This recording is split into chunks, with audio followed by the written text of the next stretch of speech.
салом дӯстон, Лигаи Чемпионҳо рақобатҳои худро дар марҳилаи чорякфинал оғоз кард. Ин хабари хуш аст, аммо ман намефаҳмам ки барои чӣ чунин бозиҳои топ ки аз финал ягон камоӣ надорад дар як вақт баргузор мешавад. Тасаввур кунед, имшаб дар ду бозии дастҳо 10 гол задан ва ҳоло бозии ҷавобӣ аст. Имрӯз мо кӯтоҳ мушоҳидаи худро аз ин ду бозӣ барои шумо баён медорем. Ид ба ҳаматон муборак, лайк фаромӯш нашавад. Мо бошем сар мекунем. Дӯстон, имшаб бозии муҳими дигар дар Лигаи Чемпионҳо дар майдони Парк де Пренс ПСЖ Барселонаро пешвоз мегирад. Шогирдони Хави дар 11 бозии охир мағлуб нагардиданд, 8 ғалаба ва 3 мусовӣ. Ҳамчунин дар 4 бозии охир пайҳам ғалаба доранд. Аз ҷониби дигар ПСЖ натавонист дар бозии охири худ Клермонро шикаст диҳад ки ин маънои онро дорад ки даста ба мушкилӣ рӯбарӯ гардидааст. Прогнози ман дар ин рақобат он аст ки Барселона мағлуб намешавад. Барои бозам шавқовартар шудан ин бозӣ дӯстони мо аз 1x ба он коэффициентҳои баландро пешниҳод мекунанд.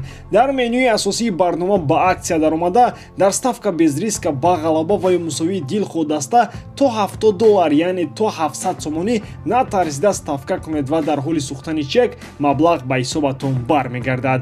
Барои ин ба лични кабинет ворид шуда участие в аксияҳро аз назар гузаронед ва боварӣ ҳосил кунед ки бонус на спорт фаъол бошад. Ссилкаи бозӣ дар комментарияи ин видео. бозии якуми даври чорякниҳоии Лигаи Чемпионҳо миёни Реал Мадрид ва Манчестер Сити ки ҳамчунин финали барвақтӣ ном гирифт, аз дақиқаҳои аввал рангин паси сар шуд. Бозам фишорҳои доимии шогирдони Пеп пурсамар буд. Корти зарди барвақтӣ ба Тучамени ва голи аввали ба шарофати иштибоҳи Лунин аз зарбаи ҷаримавӣ. Баъди голи меҳмонон гумон мерафт ки дастаи шона бозам пеши тими шайхона сарафканда мешавад, вале чунин нашуд. Барои Реал Мадрид ҳамагӣ 12 дақиқа зарур омад то ҳамаро дар варзишгоҳ ором кунад. Аллакай ду голи ҷавобии Бланкос дар нимаи аввал нав соҳибони майдонро пешсаф кард.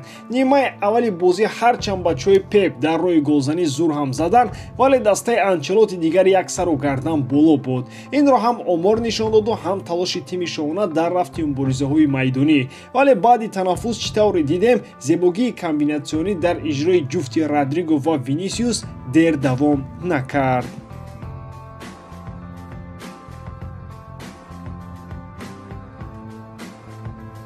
дастаи Гвардиола ғайр аз зебогӣ боз натиҷаро ҳам таъмин кард. Бо такя ба маҳорати инфиродии Фоден ва Гвардиол, Ман-Сити ҳатто ба пирӯзиам наздик буд, вале Валверди вақти 10 дақиқа расидан ба анҷоми рақобат ҳисобро 3-3 намуд. Ҳарчанд ки Холланду Беллингемро дифоъгарон нафаскашӣ намуданд, футболи зебову пурголро дидагон таъмин карда тавонистанд.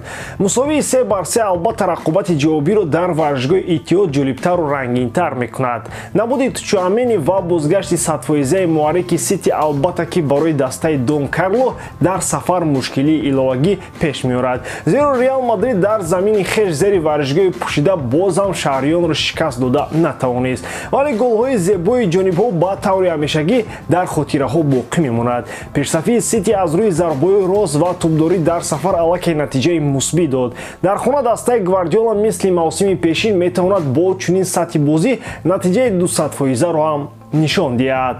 рақобат миёни Арсеналу Бавария дар Лондон бошад. Бо голи барвақтии мизбонон оғоз шуд. Дар сафи тими Артета аслан голҳои муҳимро Букайо Сака мезанад ва ин мавридам ӯ муаллифи гол шуд. Вале Баварияи даҳшатафкан ҳам баҳри наҷоти мавсим албатта посухҳои дандоншикан дошт. Шогирдони Тухел ба зудӣ ҳисобро баробар карданд. Собиқ бозингари тӯбчиён Серж Гнабри баъди 6 дақиқа дар Лондон мизбононро хафа кард. Баъди ҳисоби 1-1 бо голи Кен аз пеналти мюнхениҳо ҳисобро 2-1 намуданд.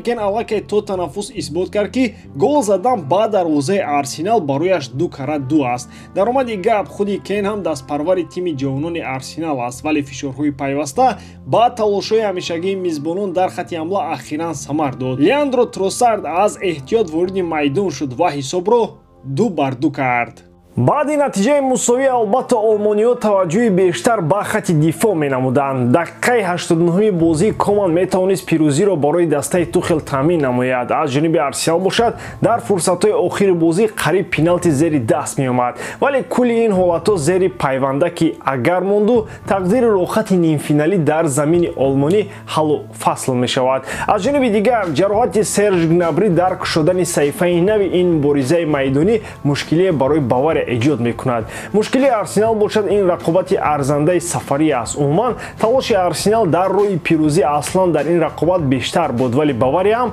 дастаи аз қади кӯча нест ки ба осонӣ онро метавон шикаст дод. ба ҳамин тамом бори дорам ки эҷодкории ман ба шумо писанд меояд. Лайк, комментария ва дар канал обуна шуданро аз ёд набароред. Бо шумо мисли ҳар вақта Муҳаммад Гайров. Хай бародарон, дар паноҳи Аллоҳ.